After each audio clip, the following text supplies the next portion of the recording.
So hello viewers, আশা করি সবাই ভালো আছেন। অ্যান্ড্রয়েড ইনভেস্টিগেশনের পক্ষ থেকে সাথে আছে আমি মেহেদি হাসান। সো আপনাদের জন্য আজকে নিয়ে এসেছি একটি নতুন ভিডিও। সো আজকে আমি আপনাদের এমন কিছু জিনিস শেয়ার করব যা আপনাদের জন্যই অনেক কাজে দেবে।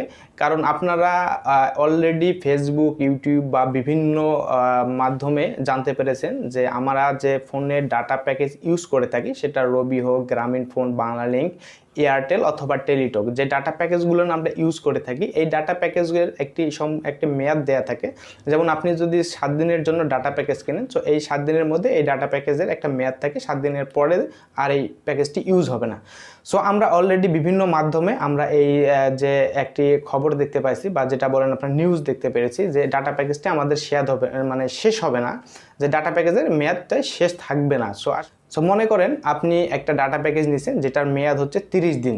30 দিনে আপনি 30 জিবি ডাটা প্যাকেজের মেয়াদ নিছেন। সো এই 30 দিনের মধ্যে আপনি 28 দিন বা 29 দিনের মধ্যে আপনি 20 জিবি ইউজ করছেন, আর হচ্ছে বাকি আপনার 10 জিবি থাকে। সো এই 10 জিবি কি আপনার সারা জীবন মেয়াদ থাকবে? আসলে সেটা না। আপনি যখন 30 দিনের মধ্যেই, যদি 29 দিনের মাথাও আপনি একটা অন্য কোনো ডাটা প্যাকেজ কিনে নেন, তাহলে হবে কি, আপনার এই যে 10 জিবি, আপনি যে 10 জিবি ইউজ করেন না, এই 10 জিবি আপনার ওই ডাটা প্যাকেজের সঙ্গে অ্যাড করে দেবে। সো জিনিসটা হচ্ছে এরকম যে আসলে ডাটা প্যাকেজের মেয়াদ শেষ হবে না এমনটা না। হ্যাঁ, শেষ হবে তা ঠিক, যদি আপনি 30 দিনের পরে বা 30 দিনের মধ্যে অন্য কোনো ডাটা প্যাকেজ না কিনে থাকেন ওই সিমে, তাহলে আপনার 30 দিন পরে আর ওই ডাটা প্যাকেজটি ইনক্লুড হবে না, মানে পরে ডাটা প্যাকেজের সঙ্গে অ্যাড হবে না।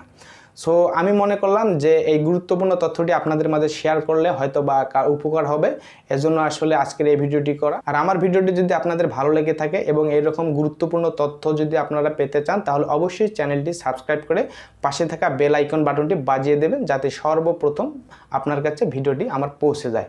সো ধন্যবাদ।